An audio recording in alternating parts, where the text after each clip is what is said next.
Alhamdulillah adik-adik, ini adalah perjumpaan pertama kita di semester kedua untuk tahun ajaran 2020-2021. Tema pertama yang akan kakak sampaikan pada adik-adik adalah lingkungan karunia Allah dengan subtema tanaman ciptaan Allah. Alhamdulillah adik-adik, sungguh besar ciptaan Allah. Allah telah menciptakan manusia, tumbuhan, dan hewan. Seperti yang adik-adik perhatikan di video kali ini, begitu banyak tanaman yang ada di sekolah kita, sehingga membuat sekolah kita menjadi rindang, sejuk, dan menyenangkan. Sehingga adik-adik akan merasa nyaman belajar dan bermain di sekolah kita. Nah, untuk itu adik-adik perlu tahu, seperti juga dengan manusia, tumbuhan ternyata juga punya bagian-bagiannya. Nah, sekarang kita akan belajar tentang bagian-bagian tanaman dengan Kakak Zahra.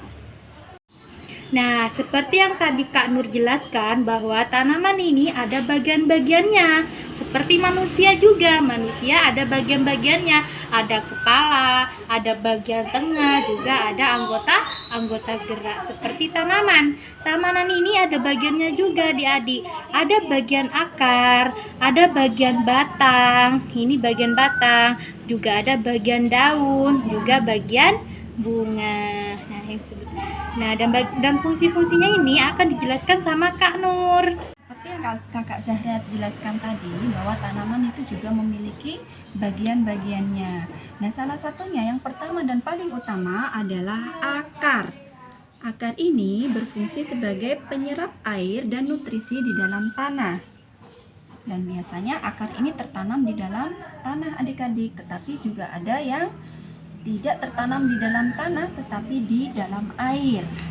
Nah, setelah akar ini menyerap nutrisi dalam tanah dan juga menyerap air, maka akan dialirkan atau dikirimkan ke bagian tumbuhan yang lain seperti pada batang.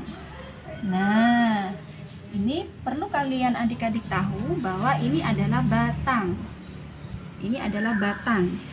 Fungsi batang sebagai penopang tanaman, sehingga tanaman itu bisa berdiri dengan tegak. Coba adik-adik bayangkan kalau tanaman itu tidak memiliki batang, maka apakah yang akan terjadi? Bisakah tumbuh daun? Bisakah tumbuh bunga? Pasti jawabannya tidak akan. Makanya batang ini juga penting. Selain juga sebagai penopang, ternyata batang ini juga sebagai penyalur nutrisi dan air dari akar. Kemudian bagian selanjutnya adalah daun. Nah, seperti yang adik-adik lihat, daun ini juga punya fungsi. Fungsinya adalah sebagai pengolah makanan yang dibantu dengan sinar matahari.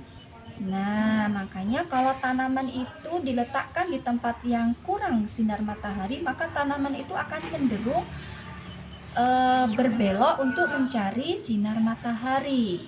Karena sinar matahari itu penting untuk pengolahan makanan. Dan perlu adik-adik ketahui bahwa di daun ini juga sebagai organ pernafasan bagi tanaman. Kalau kita sebagai manusia, kita punya hidung. Tanaman juga memiliki organ pernafasan, punya stomata. Nah, itu juga ada di daun. Ketika kalian perhatikan daun yang kakak pegang ini penuh dengan lubang. Nah, ternyata tanaman ini juga punya banyak manfaat. Selain sebagai pemercantik di rumah, sebagai untuk peneduh halaman kita, ternyata tanaman ini juga berfungsi sebagai makanan untuk hewan lain seperti ulat.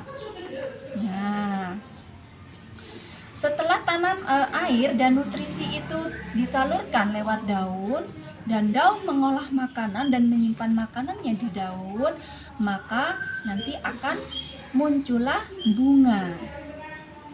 Nah, ini adalah bunga. Nah, bunga ini fungsinya juga sebagai alat perkembangbiakan pada tanaman.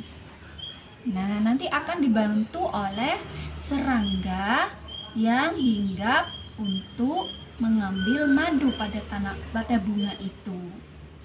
Nah, setelah itu nanti akan terjadi pembuahan, penyerbukan dan pembuahan yang nanti akan menghasilkan buah. Adik-adik sudah memahami bahwa tanaman juga memiliki bagian-bagiannya.